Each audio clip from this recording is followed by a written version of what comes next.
Hej allihopa! Välkomna till ännu en video på långsam svenska. Idag ska jag prata om min erfarenhet av att bo utomlands. Jag vet att många av er som tittar vill flytta till Sverige.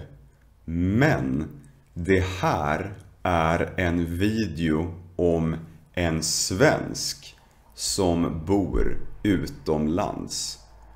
Om du frågar mig så är upplevelsen alltid väldigt lik, oavsett vilket land man flyttar till. Men skriv en kommentar om du vill se en framtida video om att bo i Sverige. Jag flyttade nyligen till Schweiz och jag har bott i många länder tidigare också. Jag har bott i Tjeckien, Polen, Portugal och Spanien.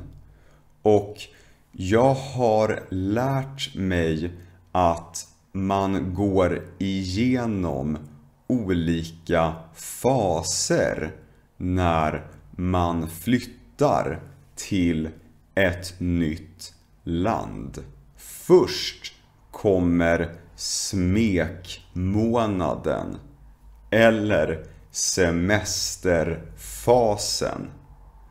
Allt är nytt och spännande.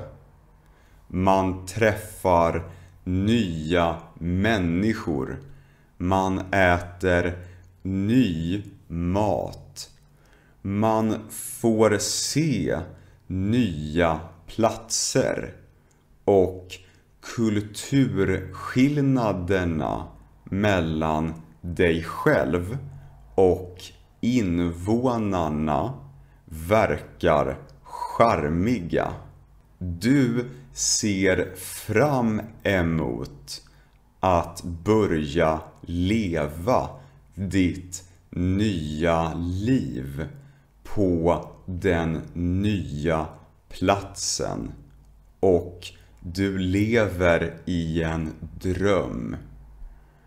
Men sen börjar du vakna upp.